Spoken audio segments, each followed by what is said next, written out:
Hello. It's my pleasure on behalf of Credential As You Go and WorkCred to welcome you to today's summit, Embedding Industry Credentials into Academic Programs, a Win-Win. And this is co-hosted by Credential As You Go and WorkCred. My name is Melissa Goldberg, and I'm the Director of Competencies and Credentials at Corporation for a Skilled Workforce, and one of the Credential As You Go co-leads, along with Nan Travers of SUNY Empire State University and Holly Zanville of the Program on Skills, Credentials, and Workforce Policy at the George Washington University. Our mission at Credential As You Go is to facilitate the development of a national adopted incremental credentialing ecosystem that improves education, employment, and employment outcomes for all learners. Incremental credentials refer to all types of credentials that formally document learning, including academic degrees, certificates, badges, micro-credentials, apprenticeships, licenses, and other kinds of non-degree credentials. They can be non-credit or credit-bearing, undergraduate or graduate level in higher education, or at any level in industry, and any size from small units of learning through degrees. Credential As You Go has received generous support of its efforts from the U.S. Department of Education's Institute of Education Sciences, or IES, and Walmart. Credential As You Go has recently published a series of playbooks, which are how-to guides for practitioners and policymakers interested in creating and implementing incremental credentials. And our latest, published in partnership with WorkCred, and we have the lead author, Karen Elzy, on our webinar today, it will be posted on our website today, and it's called Embedding and/or Aligning Certifications with Academic Programs. And so you'll be able to find it at the toolkit page of credentialasYouGo.org. Also, please note we're recording this session and we'll make the recording available on the Credential As You Go YouTube channel. And now on to our discussion. Today, we're exploring one form of incremental credentials, namely industry certifications, and how they can be aligned or embedded into academic programs. We'll look at this topic through both a national and practitioner lens. During our first national panel, speakers will define certifications, discuss the benefits and challenges of embedding certifications with academic programs, and discuss ways their value and quality can be determined. Next, we'll hear from panelists representing 2 academic institutions and 1 certification body. And they'll provide some practical real-world examples of embedding certifications with academic programs and share some lessons learned. Finally, we have national experts, one coming from the workforce perspective and the other from an academic perspective, responding to what they hear from the panelists. We welcome your questions and ask that you post them in the Q&A panel as they come up, and we'll respond to them in that panel. We'll also try to get to some of them live, time permitting. So let's get to it. At this point, I'd like to hand off to Karen Elzy, Associate Executive Director of our co-host, WorkCred. Karen, to you. Thank you, Melissa. Good afternoon, everyone. I'd like to begin by providing some information about WorkCred for those of you who may not be familiar with the organization. WorkCred is a nonprofit affiliate of the American National Standards Institute, and our mission is to strengthen workforce quality by improving the credentialing system, ensuring its ongoing relevance, and preparing employers, workers, educators, and governments to use it effectively. Our services span 3 areas of business: consulting, research, and educational and collaborative services. Before we get started with today's panel discussion, I thought it might be helpful if we begin by defining what we mean by the term certification. That is a term that is used in many different ways, but to at least level set for today's conversation, when we talk about certification, which sometimes is called an industry or a professional certification, we are talking about a specific type of credential. Certifications are typically awarded by certification bodies, which may be nonprofit organizations, professional associations, industry or trade associations, or businesses. They are based on an individual demonstrating through a third-party assessment that that individual has acquired the knowledge, skills, and abilities to perform a specific occupation or job. And that assessment can come in a variety of ways. It may be oral, written, or performance-based, but it ultimately is based on a set of competency standards or minimum performance expectations that are set through a defensible industry or profession-wide job analysis process, which is reviewed and revised regularly. Certifications also are time-limited and renewable. Requiring certification holders to retain the credential ensures that the holder's knowledge and skills are current and reflect changing needs within an industry or occupation area. They're also revocable, which is similar to an occupational license. Certifications can be revoked for a violation of a code of ethics or for proven incompetence after a due process. And although there may be training required to become eligible to sit for a certification, certifications are not tied to a completion of a program of study, as are certificate programs. So let's get started and learn what our panelists have to say today.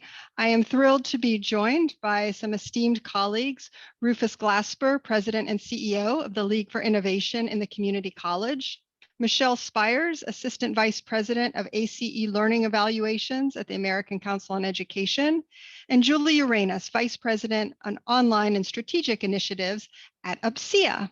So welcome to all of you, and thanks for joining us this afternoon. I'd like to begin, Rufus, with you to talk about, from your perspective, what are the benefits of embedding or aligning certifications with academic programs, with higher education and for employers? Thank you very much, Karen, and it's a pleasure to join you today. My background is with community colleges, and I've been with I was with the community colleges for over 30 years with Maricopa and 7 years now with the League for Innovation in the community college. The importance for embedding this certification, quite frankly, is opportunity and access. When we begin to look at the number of students that are not returning to our community colleges since the pandemic, it's focused on those who have a number of insecurities. And one of those main insecurities is quite frankly, having a job, being able to access a job immediately to take care of themselves and or their families, and a certification, and what we are also describing in many cases now as we move towards certification, our micro-credentials or micro-pathways are opportunities that would allow our students, allow individuals to have a family supporting wage, trying to engage them in an opportunity to get a credential. And quite frankly, my role at the League for Innovation is working with community colleges across the country to make sure that they have and meet the levels of quality assurance, because we are all accredited by some form of regional or national accreditation, and that they are stackable. Because if we want individuals to move towards completion of a 2-year degree and or transfer to a 4-year degree, they have and they must meet a level of merit. They must be tied to what we have been describing as guided pathways.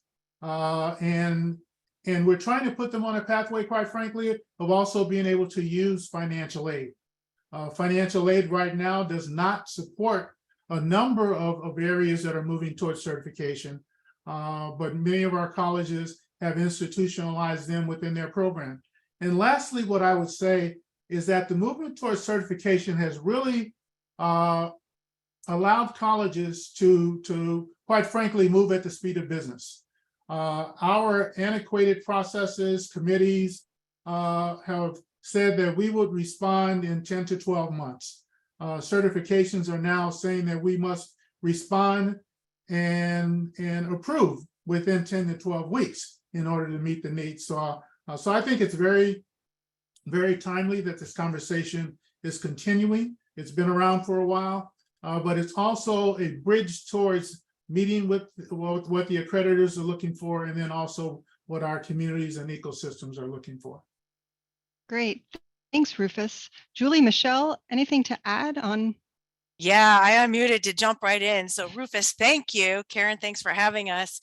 As I think about the work of the American Council on Education in validating learning in a variety of different contexts, this is about both and, right? This is about independent learner success, as Rufus already identified, but how do we champion equity, access, and completion? So one of the specific examples I could showcase would be with a Google IT support professional certificate. We've all probably heard of Google, right? And we probably know Google as they're an employer, they have employees. We know Google because they have apprenticeship pathways to help individuals, maybe in some STEM fields.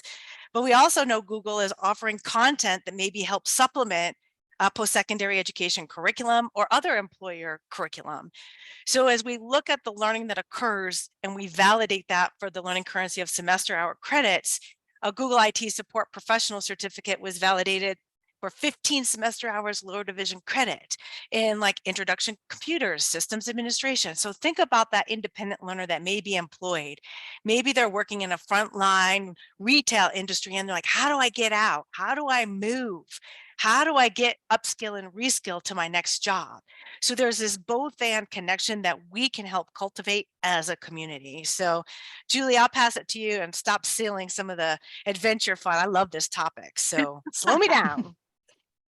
Oh, you're not stealing any thunder anywhere. I think we're all kind of reading from, a similar playbook when it comes to credentials. And I'd have to say that, Karen, to think about certifications, there is no better way to validate curriculum within a degree than to have an external body assess that knowledge, right? And we know that our faculty are building incredible programs and content, but we've lost the narrative in some ways within higher ed to where folks are questioning the value of a degree, the value of, attending an institution. And so by embedding additional milestones within, a much larger program, you validate that curriculum. We say, yes, we're relevant. Of course you can do this. And it also helps our learners represent their learning, right? How many of us went to career services within months of graduating with an undergraduate degree and said, I don't know what a resume is or what I put on it or how I talk about anything. Help. Those credentials actually help the learner articulate what they know. And we know they're valued because of the process that our certification bodies go through in developing their exams, using, psychometrics and content specialties and things like that. So it's a really unique opportunity to actually validate what's going on at most of our institutions. And beyond that, it affords us an ability, if students so desired, that they could receive some type of credential before they reach that, that 60 credit hour threshold for an associate's degree, that 120 for a bachelor's, and then beyond. I mean, we're expecting our learners to run these marathons when it comes to education, whereas sometimes a 5K and a 10K would be just fine and be a really good opportunity for folks. So it holds a lot of promise. One thing that we've learned through this is that we try and jam in so much required content, in our gen ed programs and things like that, it's left to faculty for them to pivot on topics so they can approach that content within those certifications. And some just don't have the runway to do so or the ability to do so. So it's a challenge, kind of in the back end of things, when it comes to universities and colleges, but those that do it, they've kind of unlocked a new level, if you will, for credentials at their institution. So Julie, you raised a really interesting point that we're going to stick with, and that is quality, right? And so we have explosion of types of credentials, right? We have certificates, we have certifications, we have micro credentials, we have degrees, we have all kinds of new things with new names that are coming down the pike. And when we're talking about certifications, sometimes there are multiple certifications within the same area.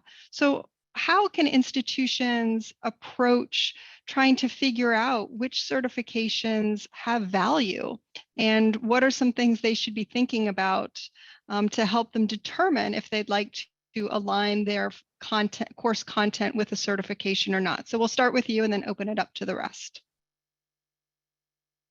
Oh, well, okay. So I think that as you talk about certifications and ages ago, full disclosure, Karen and I were working on a project where we convened higher ed folks with certification bodies and had conversations. And what we learned then is that faculty and administrators at universities aren't necessarily opposed to this work. They just don't know how to do it. They don't know how to identify that, you know, maybe a medical transcription or interpreter certificate aligns with a Spanish major. They just know that they're responsible for the Spanish program at an institution. So it's a little bit about making yourself aware of what's out there and like where, to extend this example, where is Spanish maybe needed within our world that it may not exist maybe naturally, right? Where there's a need for you know, folks that have language skills.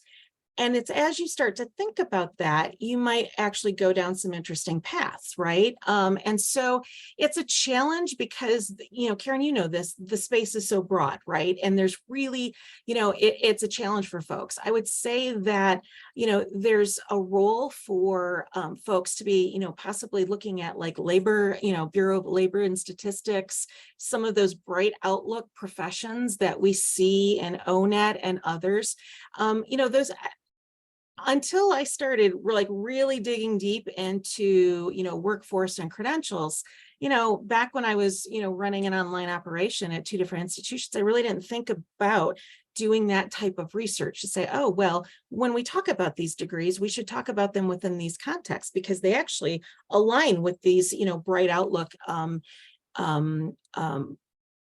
careers. And so it's a challenge because it's a little bit of market research and kind of market driven, but it allows you to create a niche almost for you, for your institution. And, you know, it's in that development of curriculum, it's in that design of programs and eventually outcomes, right? You know, if we say our learners that speak Spanish get jobs in healthcare when they aren't otherwise prepared for jobs in healthcare, that's a big deal. And actually like saying, yes, we've seen this time and time again, and our students are successful. It's only with that longitudinal, you know, data development and things like that, where folks really have that opportunity to show that something that doesn't seem like it goes together naturally is actually a fantastic opportunity for learners. Michelle, Rufus, anything to add? Yeah, I would love to jump in because I'm that eh bien, je parle le français French major, right? In that example, perfect, Julie, we didn't even know or plan that. But I think it's about demystifying stereotypes. This is about organizational change management and culture change in the way that we think. And I see certificates as really a strong key ingredient or component to help translate skills, translate between what the workforce is expecting, what higher ed post-secondary education builds within curriculum, those learning outcomes. We're more aligned than you think.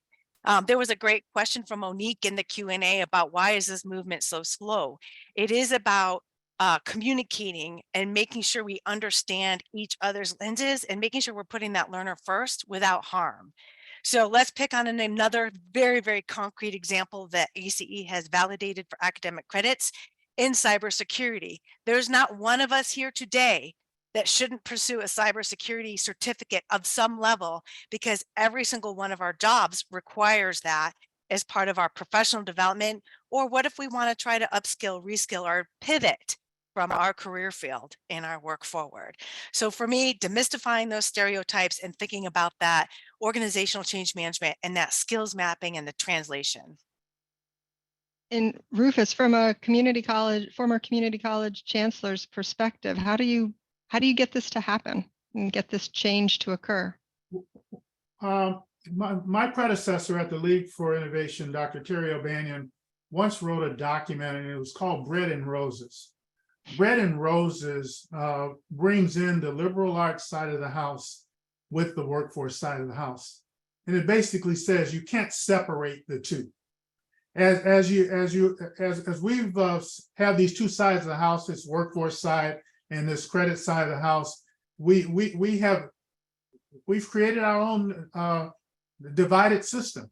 And when we bring folks to the table, we think only those who have a master's degree in the area or a master's degree plus 18, those are the quality assurance factors that are identified by the accrediting agencies.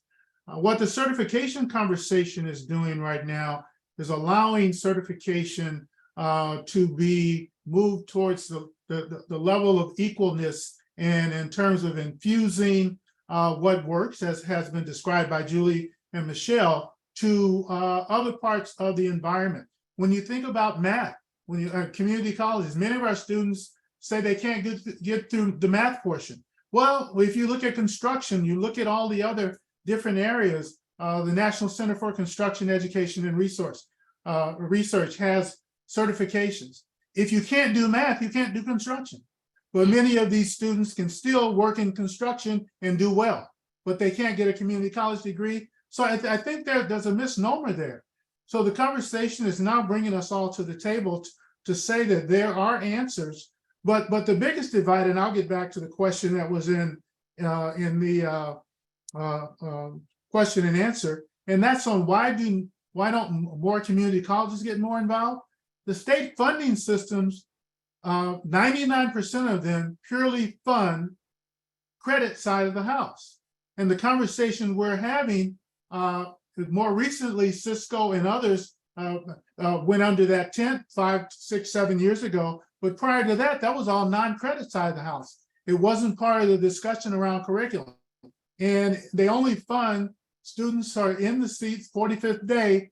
And now this discussion is allowing us to say there is merit, there's a return on investment, and it should also be considered as part of the federal Pell funding as well. Yeah, Karen, can I come in on that? Absolutely.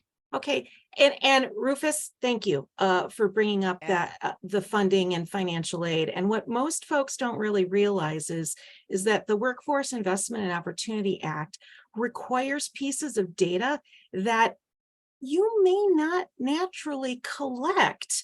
Like if I'm taking an Excel class for a week and I want to learn how to create macros, I don't know that I'm willing to give anybody my social security number as well as agree to be contacted for really the rest of my life to answer surveys about outcomes and things like that. So, in these non-credit spaces, often that learning is very episodic and very transactional. And folks are really hesitant to offer up personally identifiable information. And when we don't have that, we can't report the data to our workforce boards and others that would be using federal funds to reimburse those learners or the institution or, those funding flows. And so, the idea of data and what we're doing with it and how that influences this conversation is a really big deal. Because, so much of this space, these non-degree credentials are living in standalone registration systems because they don't work with an institution's, student information system like, Banner, PeopleSoft, Workday, whatever they're using, because the unit of learning is different, right? It's not at the credit hour, and we're not actually able to collect some of that information. And nor do we necessarily want to, because every piece of information that you collect on a learner is something that if you have a data breach, you bear that responsibility. And so there's both a functional structural issue with some of this work, as well as there being, just the, understanding the space and that the ecosystem is just a little bit different and more nuanced. Yeah, Julie, you hit the hammer on the head when you threw out the 4-letter word. I mean, data, right? We need data to help understand, but we need both and in terms of opportunities for our independent learners. And I use that very, very broadly. As ACE, as we are working with employers or partner providers, why do they invest in having their certificates and course materials validated? It's because they want to focus in on their employees to develop their talent pipeline, right? They want to document the validity and reliability and credibility of what they are teaching to the post-secondary level, or to taxonomy frameworks of competencies, because it can, again, can be both and. They want to use it for promotion and advancement. They want to make sure they're having tuition assistance savings, right? As they're building partnerships with the education community, and potentially cultivating pipelines, employment pipelines. So when we think about employers needing, I need technically trained individuals, but I also need their soft skills to kick it up a notch, right? So there's lots of opportunities to integrate and to draw these connections. It's not just one linear approach.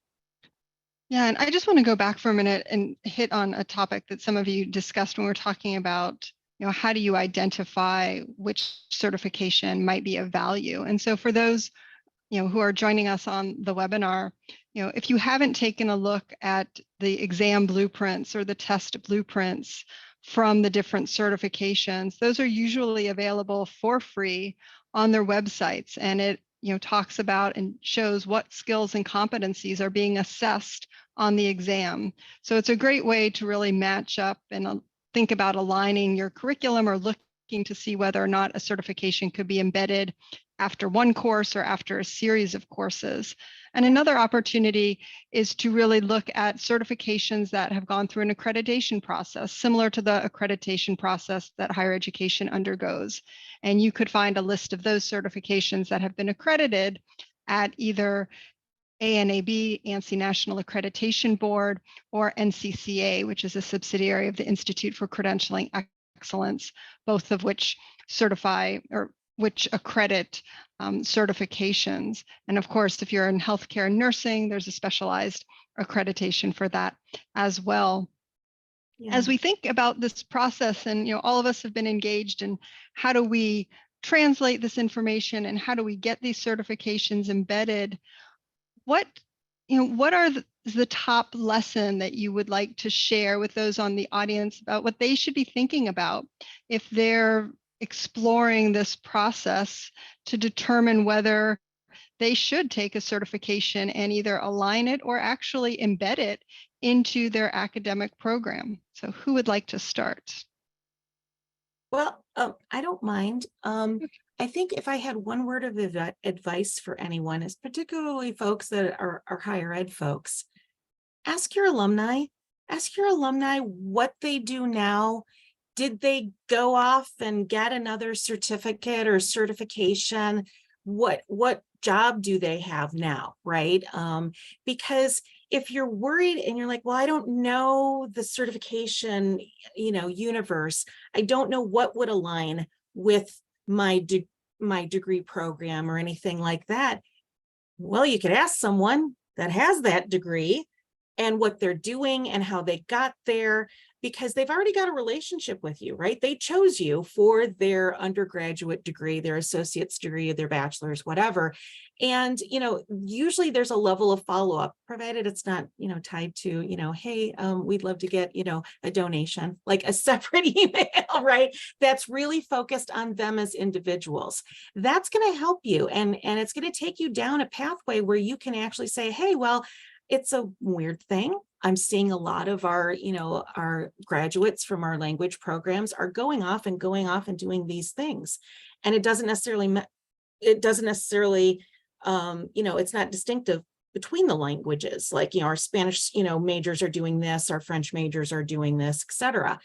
If there's kind of a unified, like, yeah, this is one of the pathways, then it's worth some time exploring those ideas on your campus. So if there's a particular area of study and for some reason your folks get hired by this one employer, you've got data that you're probably sitting on that you have not explored. And it's in that exploration where you're actually going to be able to make some decisions and make some inquiries, go off and look at these test blueprints, because you'll want to know more. And so I would say, like, the top, like, number one thing in my mind is really talk to graduates, talk to your learners to determine what pathways might exist. I would add to that and look at the ecosystem. where our colleges are involved in, and that includes the local, state, and national as well. But definitely starting with the local, the business community. I mean, they can tell you what they are looking for. One of the pushbacks community colleges have gotten over the years, and it was mentioned earlier, is that you do a pretty good job on technical, but the soft skills kind of are behind. And I would also go back to the quality assurance. Our advisory committees need to change.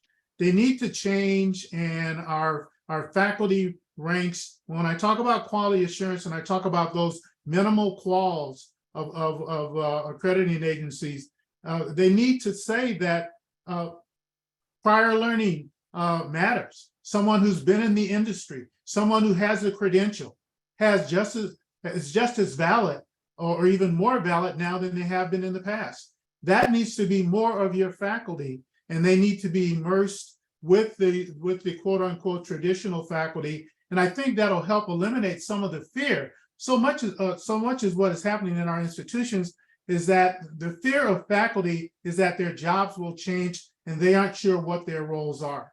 And Karen, you're aware of the discussions, as probably everyone else is that the credential now is what is the National Student Clearinghouse? What do they have on a student's credential? And if you can put these certifications and they can meet those standards and it's acceptable and it becomes a norm, then our behavior will start to become a norm. But until we can adjust some of our own behavior, we're still pushing the rock up a hill. But I think we're doing outstanding work right now in terms of immersion, and the topics are changing, and the projects and such that are occurring across the country.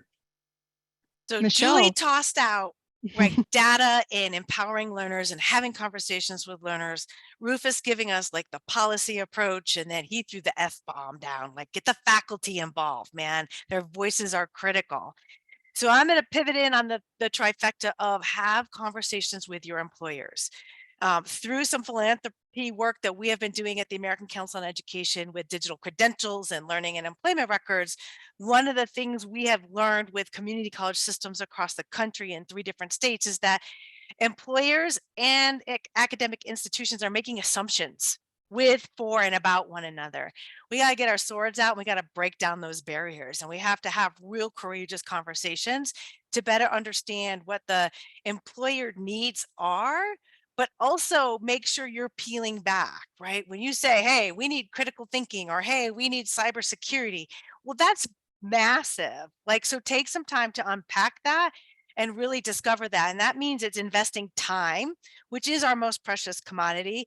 It is investing in building relationships to really understand the partnerships that can ultimately become pipelines to and from, back and forth, ebb and flow, to really accommodate our independent learners. So Yeah. back to you, Karen or Julie. I was going to say advisory boards are so key. And friends, we've all been in advisory board meetings. We meet every 6 months. We say some things, our board members say some things, and we all eat from a 6-foot sub that we've ordered in, right? And we're all happy to have done that. But in reality, we really need to be intentional with those interactions. We need to ask our employers that are on those boards, is this the curriculum that you need?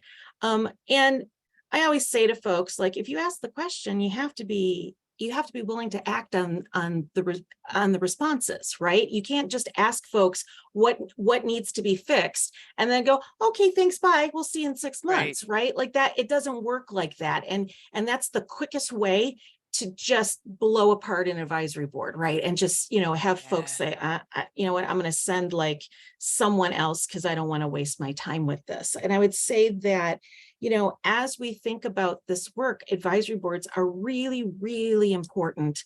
And, something that, it helps us both have the conversation about curriculum, but there's another ask. If we design this program, as we've discussed today, how many learners would you send to it? Mm-hmm. Because it's in that commitment to, to have employees be part of these programs where you really get a measure of an employer to say, oh, well, I'd only send like 2 or 3. Well, then how important is it for your organization to actually have these skills and competencies, right? So let's talk about, what would encourage, show an opportunity for you to send learners to us. So it's both asking them as consumers of these credentials, but also as those that are helping to plan these credentials. So making them part of the process is really important. Thank you, thank you, thank you, everyone. Sorry to cut off the conversation. We're on a very tight timeline today, but I want to thank Rufus, Julie, and Michelle for your great insights on today's panel. And I'm now going to turn the conversation over to Bill West to moderate the second panel. Excellent. Thank you. Okay. Thank you, Karen. So I'm Bill West. I'm with Global Skills Exchange, and Global Skills Exchange is focused on building resilient workforces through credentialing, standards development, and partnering with both higher education and credentialing organizations. And I'm delighted to moderate the provider panel portion of today's presentation. So in this section, we're going to be focusing on how academic institutions are embedding industry credentials, professional credentials, what it takes and reasons to do so. I'm joined by one of our panelists was not able to make it at the last minute. So more time to hear from Taryn and Heather, which is exciting. So wonderful experts on the subject. Taryn represents higher education, and Heather represents one of the industry credentials that's used in a wide variety of institutions, PMI. So Taryn Batiste is the Accreditation and Licensure Certification Manager, Workforce and Quality Development from Houston Community College. You can tell by the title, she can cover a lot of ground. And then Heather Ramsey, who's the Director of Academic Engagement with PMI. So in light of their extensive experience and our limited time, I'm going to leave it at that. Their bios are online, and each panelist has generously offered to connect with anyone wishing to dig deeper with them after today's session as well, in addition to answering questions as we go. So with that, let's start with Taryn for our first question. So Taryn, how can academic institutions determine if they should embed or align industry certifications into their programs? Okay, well, thank you so much, Bill, for that wonderful introduction. I always say the first step is for institutions to simply start by scanning their environments, three: local, state, and federal, to determine what industry demands are. At HCC, we have a great curriculum development and curriculum alignment process where industry credentials are considered in both. Let me just show you the graphic that we use.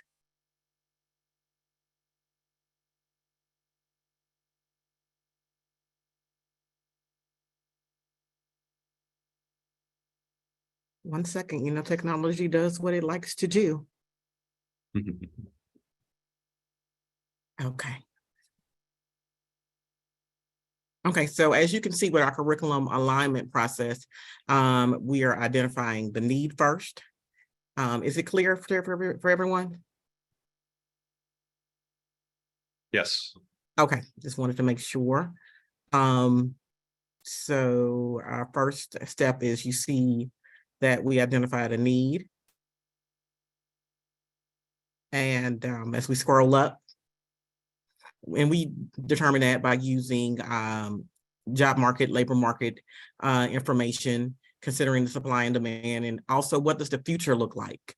Is it a high skill, high wage, and in demand? Those particularly those are the things that we really and truly consider to ensure that our students, have a outstanding career path.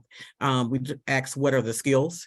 So as you can see, we utilize state and nationally validated competencies here in Texas. The Texas Skills Standards, Texas Workforce has been invaluable to us, as we have like over 63 workforce programs here at Houston Community College. We're using the competency model clearinghouse, ONET, Calibrate, and also the DACOM process for curriculum development, which you'll kind of see our graphic in the next one, and verifying skill with industry standards.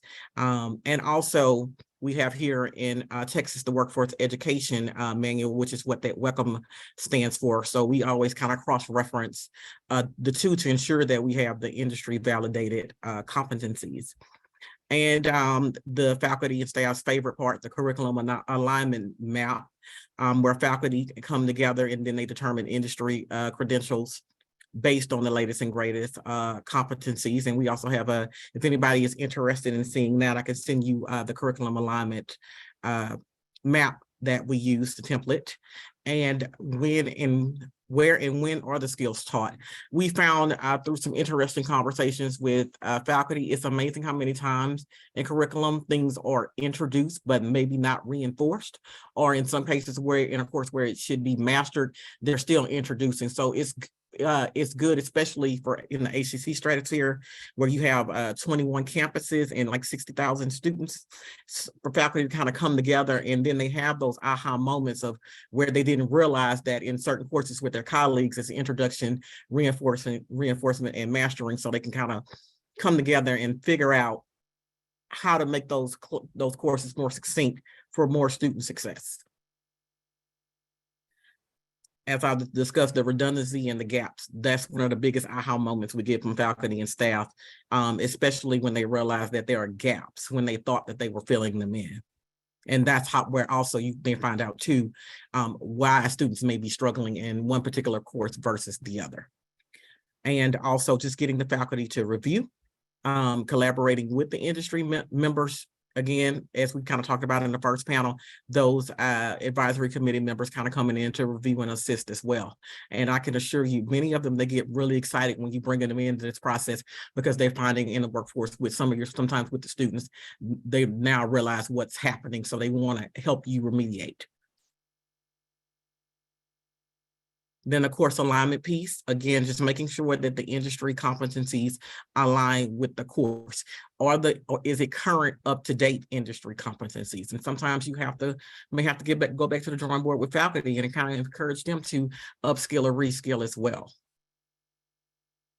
Then industry updates, making sure that your faculty and staff kind of have their ear to industry. At HCC, we have a pretty robust workforce and development department, so we're kind of able to keep our ears to the ground and share this information with faculty. And also there are professional development funds where faculty can kind of go and make sure that they're getting the up-to-date knowledge that they need.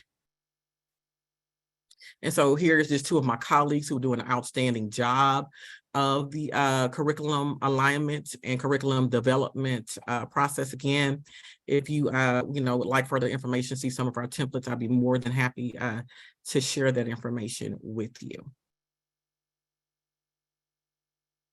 Excellent. Thanks, Taryn. I think a number of people will take you up on that. So maybe we can even distribute that as a follow-up. So yeah, as you saw in the comments, Susan Farago, she's one of the leaders among IT certification programs, indicated a lot of programs would love to talk with this audience, and which is one of the reasons I'm delighted to introduce Heather, who comes from the PMI.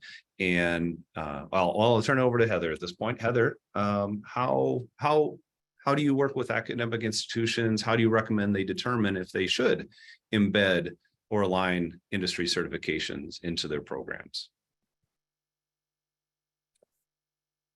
Give you a little bit of background. I work for Project Management Institute, PMI.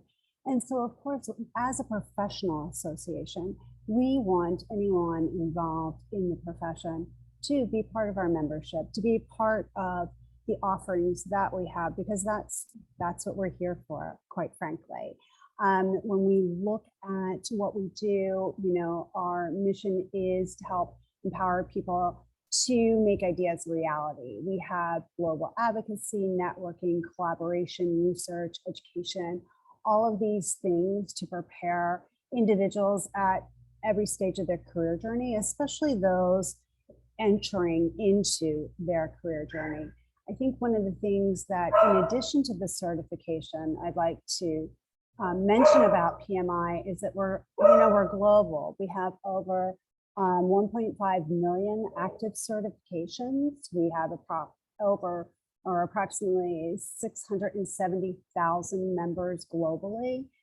We have over 12,500 volunteers, and we have 300 chapters around the globe. So all of this, in addition to the certification in organization and in a member association such as we are, there is certification, and then there's all the other things that come with that. So when we focus on the certification, really it's that external validation in the higher ed arena of the knowledge, skills, and competencies that the student has. In project management in particular, we tend to, we're at typically the graduate level. We have a little bit at the, very little at the associate.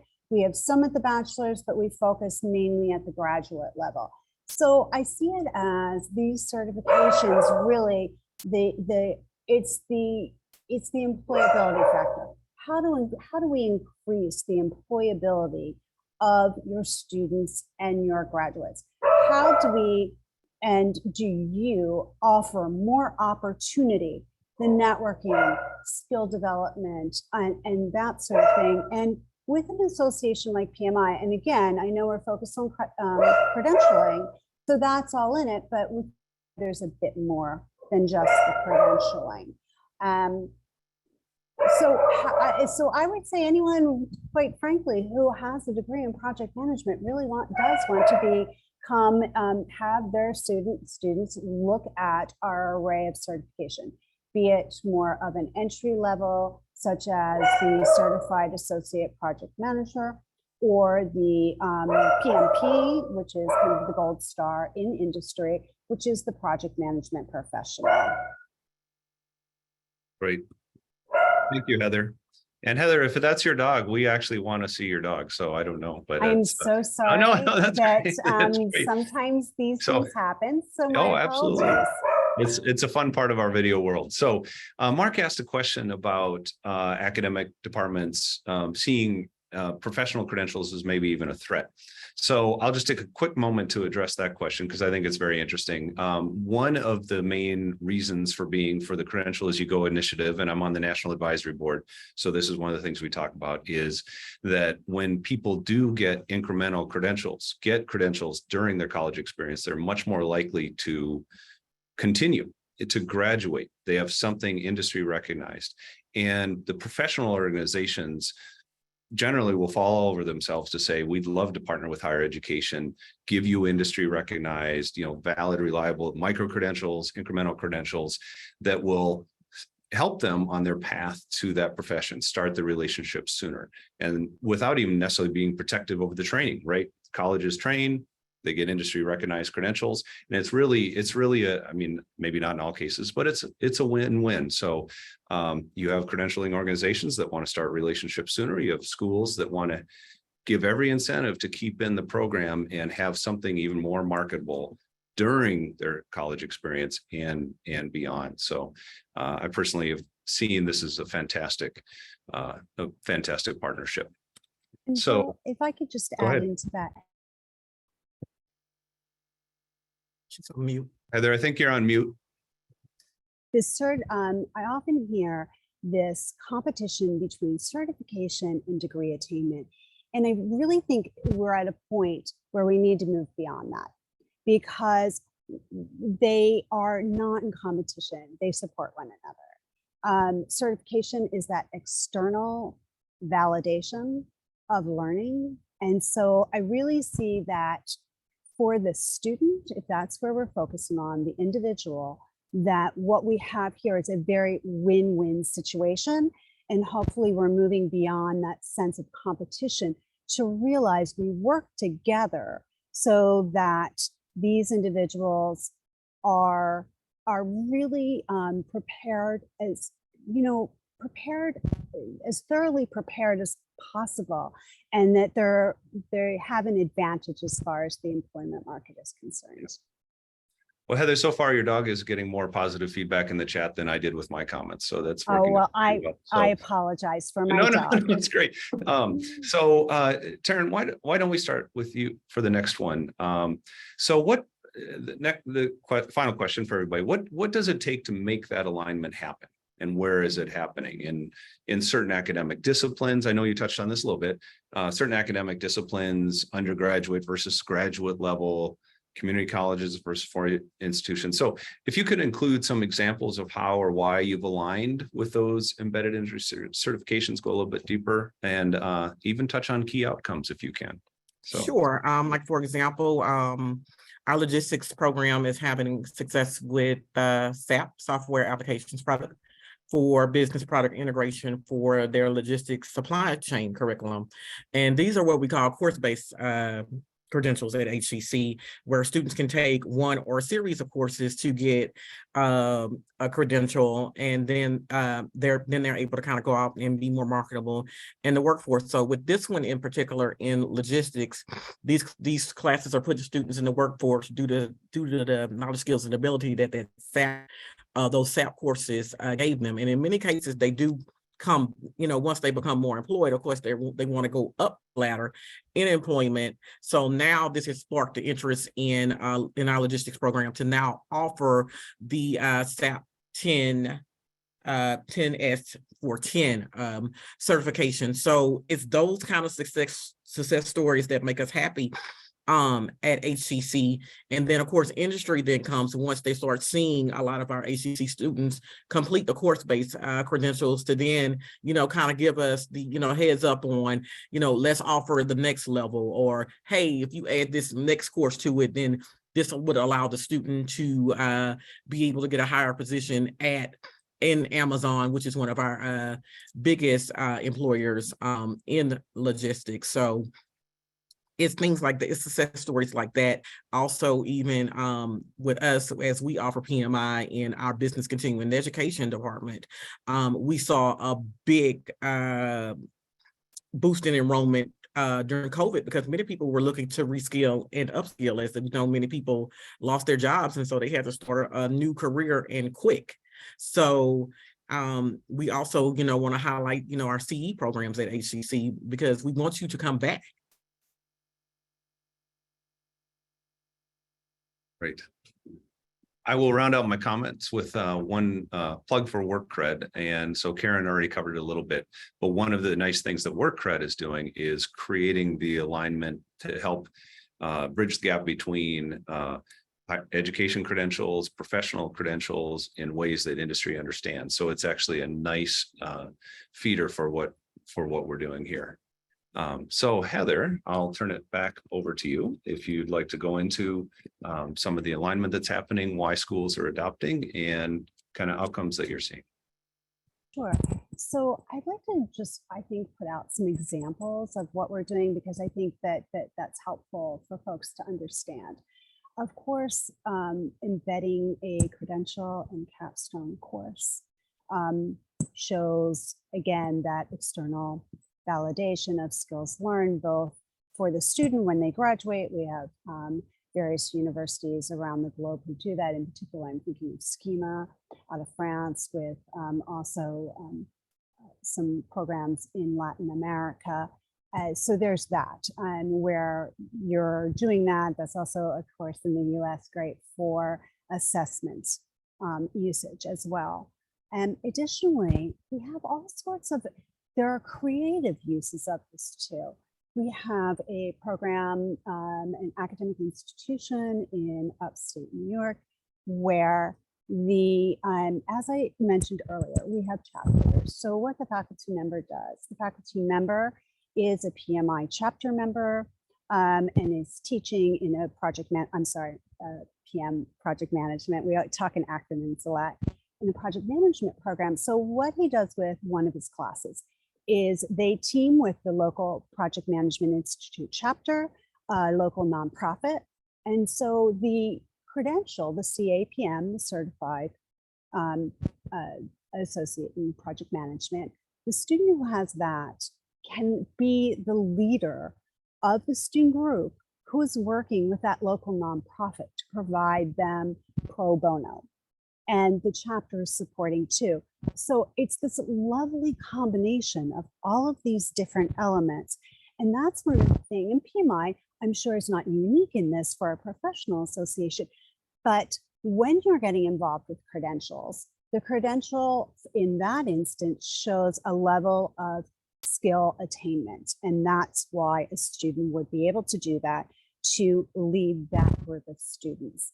We have other instances where you will have a course to attain a credential. Again, I'm going towards the CAPM or the PMP, the Project Management Professional, where if you're taking a course in that, that can be used as an elective towards your degree attainment.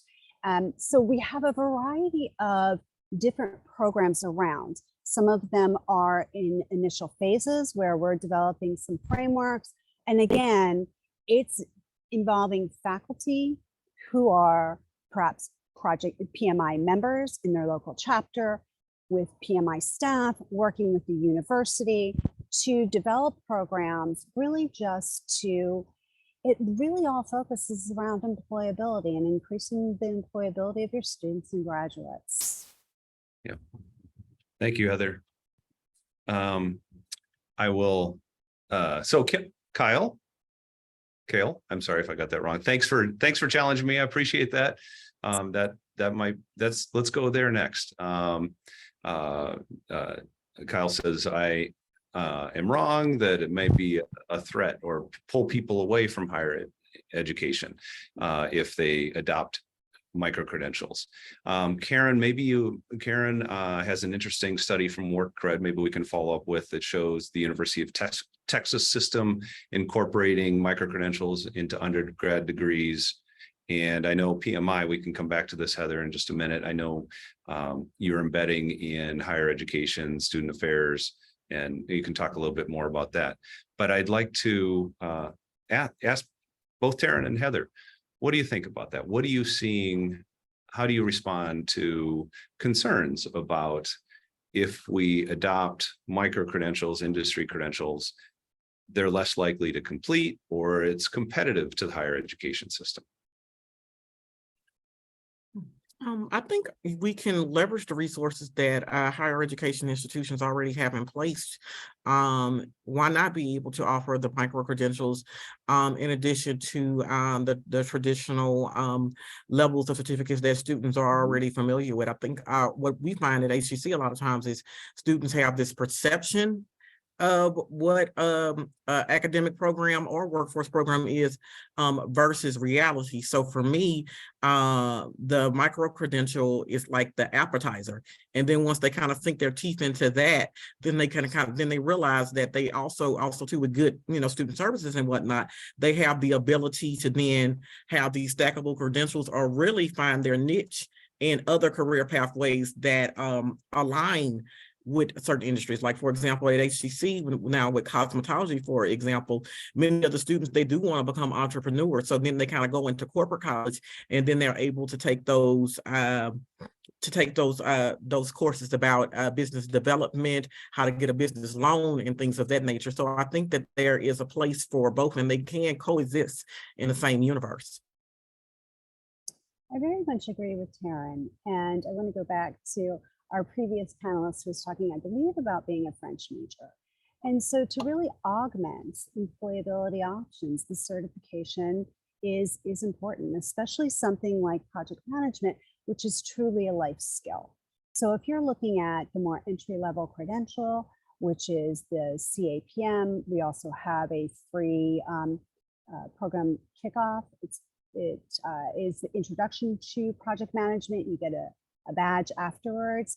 These sorts of things really help augment employability of students, not just in project management degree programs. We also have a partnership with Microsoft. We have a program called the Power Platform University Hub, and it's a free program where we are partnering with Microsoft to provide the opportunity for students to learn and then get both some credentials from PMI and citizen developer and with Microsoft. And again, all of these sorts of things can either be embedded in a program or it can be an elective. But all of these, again, I just feel they're really rounding out your students, both those students who are studying specifically project management, but also those who are studying maybe perhaps a little bit more of the liberal arts. And it really, I think, increases their options and it enhances their resume. Yes, I know we're out of time, but yeah, absolutely. And also too, there are very few job descriptions that have that, a student can just, get a particular occupations with, said one particular type of credential. In many cases, these are students that still have an extensive amount of work experience and so forth. So I just kind of wanted to highlight that part. As well, when we feel like the micro credentials kind of water down higher education, industry still, wants you to still, be able to have a certain level of competencies and skills outside of that particular credential as well. That one credential is not necessarily the one piece to, to make you CEO. That's a great point. Great point, Taryn. It might not be enough, but it builds a stronger program and relationship, especially if that's the profession they may intend to go into. So lots of great reasons for partnerships. Before we close, Heather or Taryn, any final comments? I just say, oh, sorry, go ahead, Taryn. No, my apologies. No, I'm enjoying being here, and I'm just learning from my peers, and it seems like we all have the same challenges and the same success stories as well.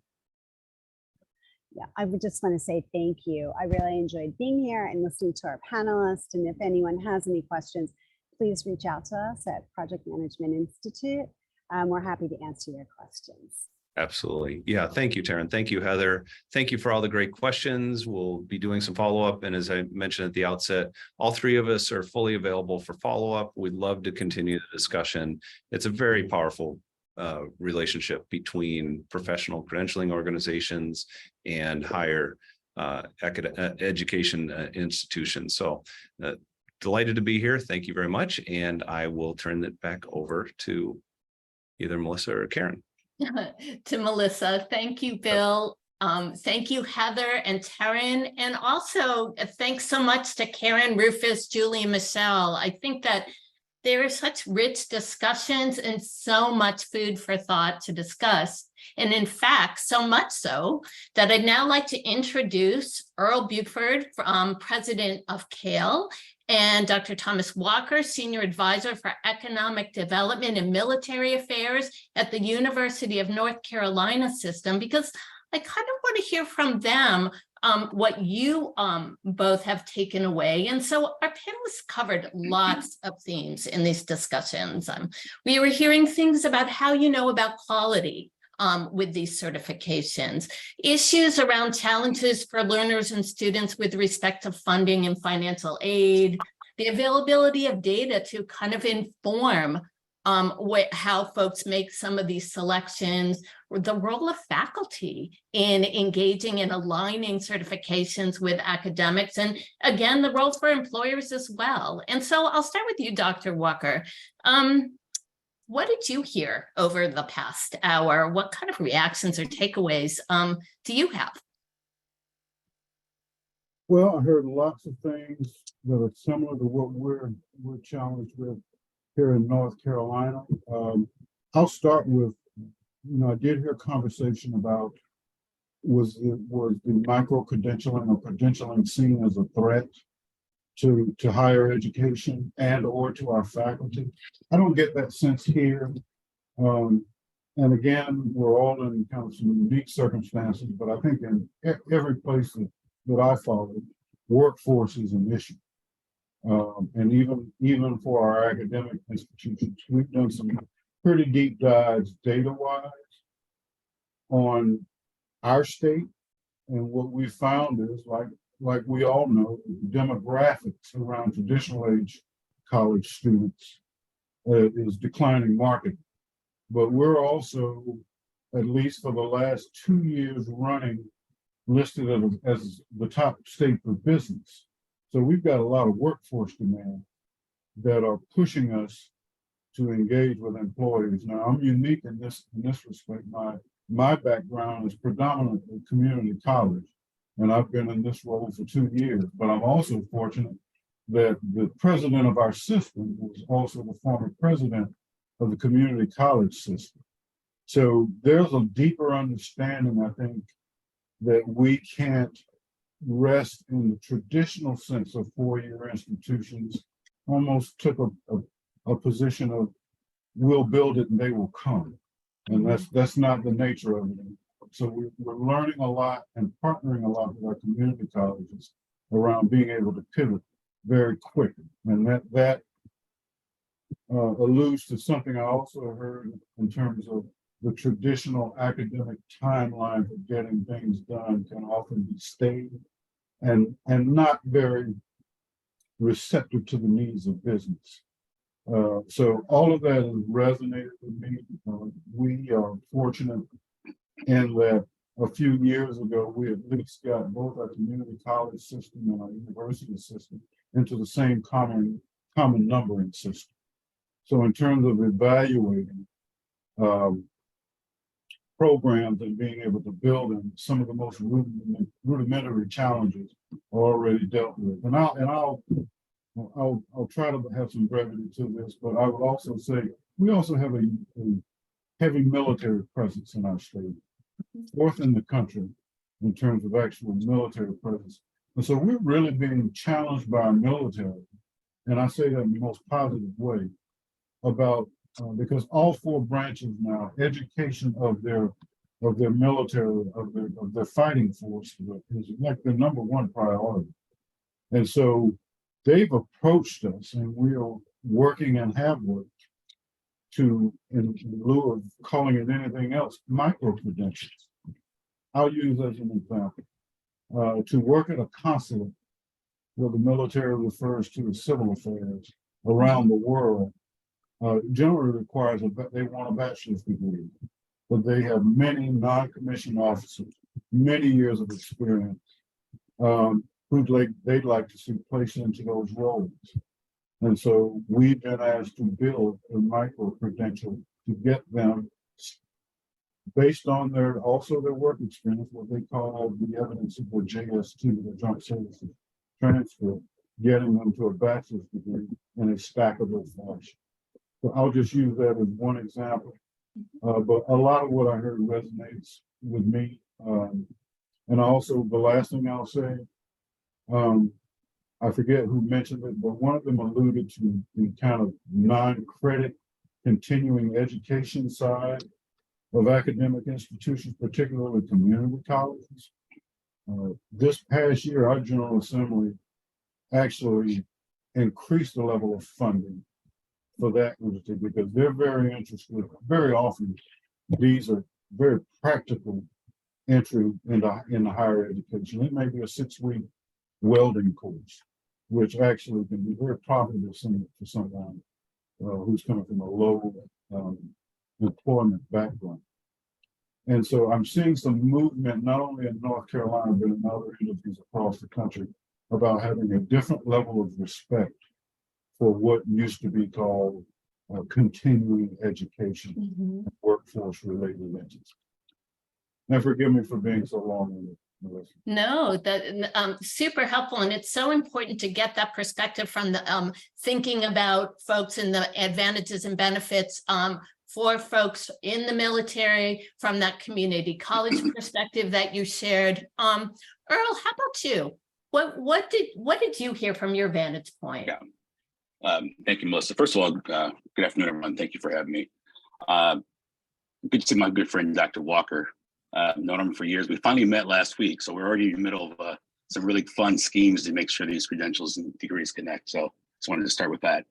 I was really intrigued by some earlier panelists, especially around the fear of faculty losing their jobs in this process, the lack of responding to industry, at least that perception. Advisory boards are key. All those things register with me.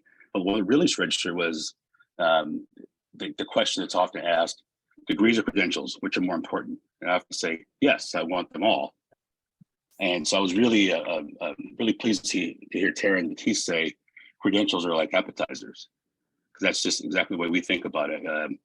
This kind of a credo we say, for somebody to get their first job, you need a credential or a high school diploma or something, right? To get a better job, you need a credential or stack a few credentials. To get the best job, you often need a degree. So why is it such a hard thing to make sure that this path to those pathways are easy for learners and workers to understand? So I think the challenge to the field is how do we make these pathways easy? Where does credit for prior learning from USPLA come into play? Obviously, Kale has done a lot of the field, but Kale has done a bunch of research around that, and we can talk about that another panel.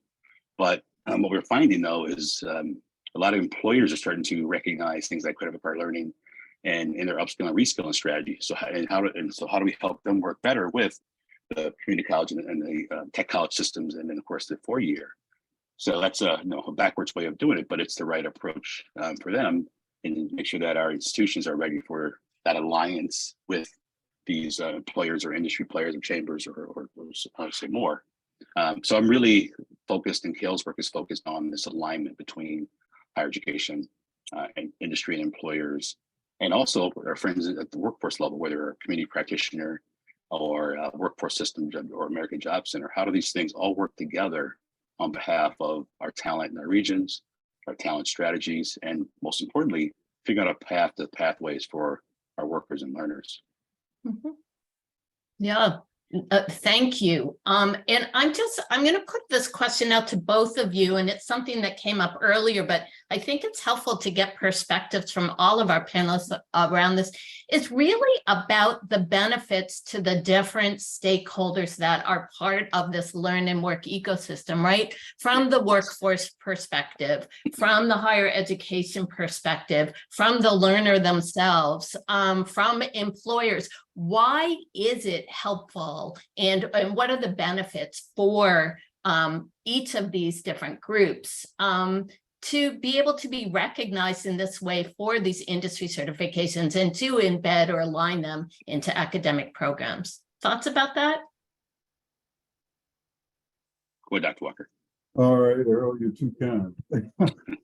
I'll start with, one of the things I'm intimately involved with right now. And this is something that I would say 10 or 15 years ago, you didn't see large research ones doing this sort of thing, employer engagement. Now, community colleges are intimately tied to their local and regional economy. So they're often having conversations around workforce needs.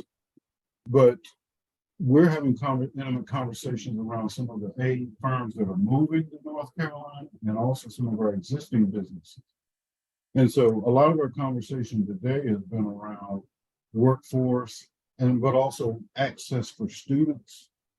But our conversations are also revealing to us that there's not only an interest in some of the challenges we all face, like having enough nurses, but also in challenges of having what's called C-suite level leadership.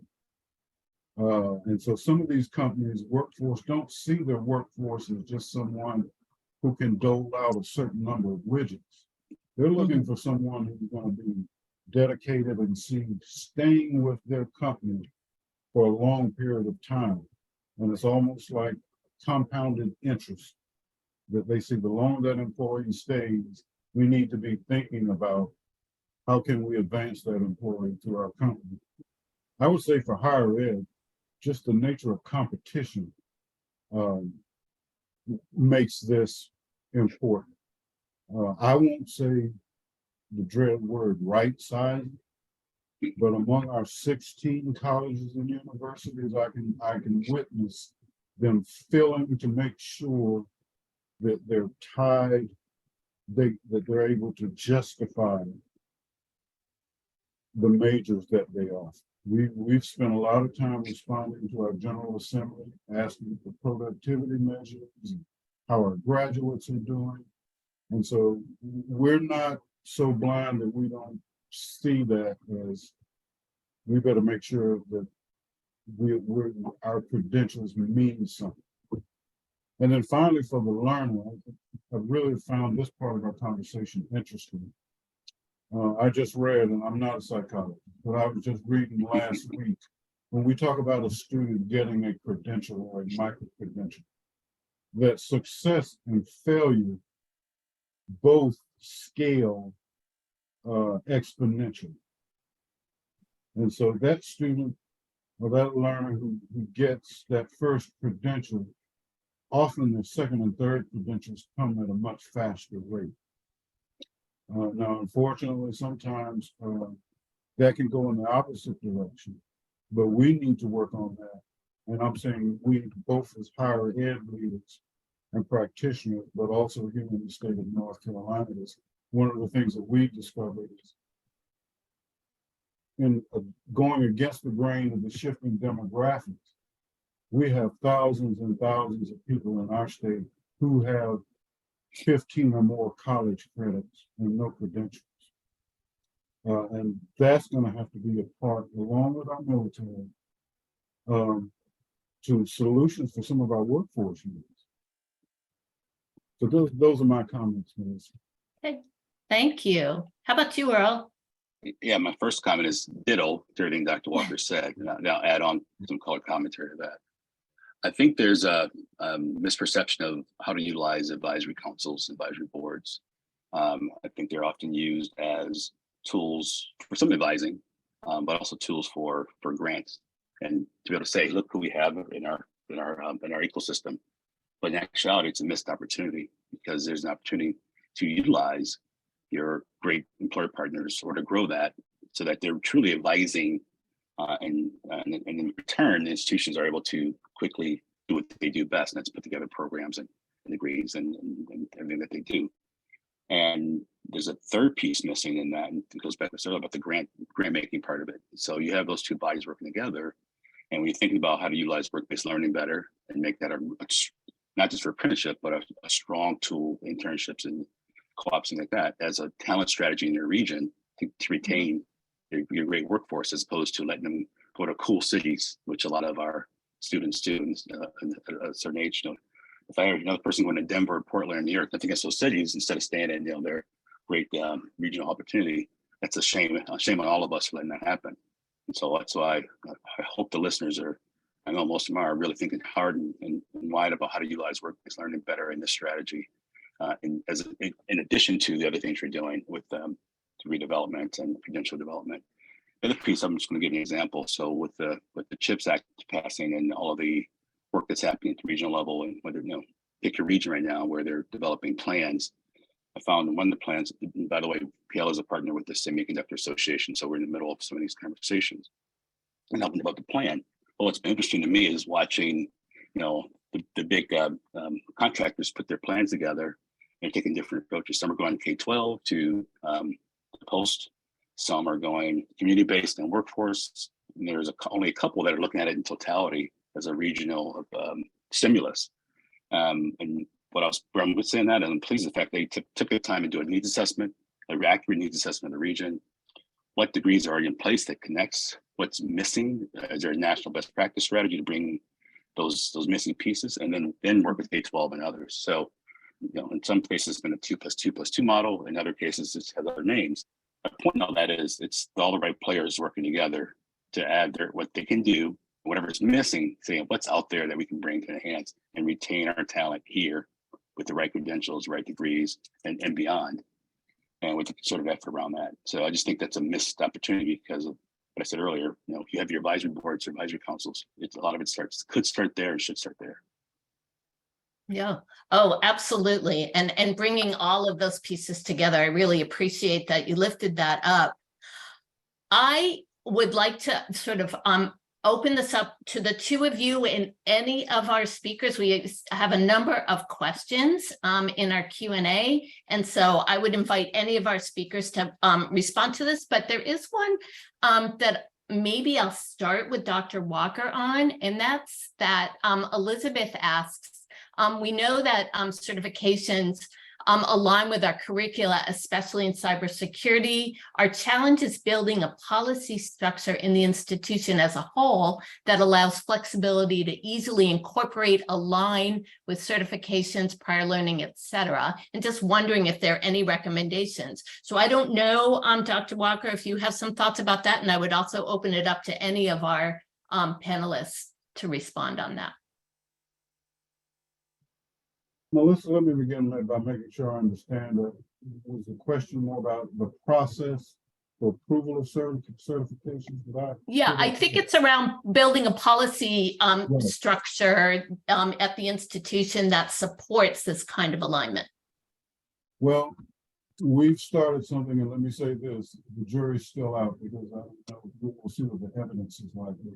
That's been a real challenge for us, just because of the traditional academic calendar and program approval. And many of you know how these things work, but don't have the department heads on campus during the summer, resource issues. But one of the initiatives we've taken and came about more as a process and not a policy is when our military requests a certain credential or even a degree development from us, instead of going to specific institutions, we put out essentially an RFP from the central office and give institutions 3 weeks to respond to that, whether they'll be able to do it and what the timeline is. And we're finding that this in an already competitive environment for where enrollment's concerned, we find that that's creating some healthy sibling rivalry among our institutions. And so there have been a couple that have already responded very quickly that I would say without that model, again, we're going to see what sort of production we get from it. But we know the traditional pathway has been, it takes a year and a half to even get a credential developed, much Right. less a full degree. Right. So we've created an incentive structure that we hope that will make those universities who smell the coffee come to the table quicker. And just as you would tell your habitually recalcitrant child, there'll be a price to pay if you don't want to play nicely in the playground. And like most entities, that'll be around funding.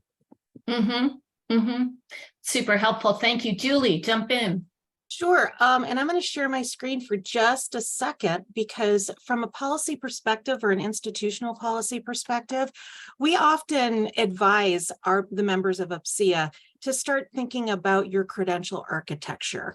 You're not going to change things overnight in terms of recognizing prior learning and moving learning from where it may be siloed to a new space.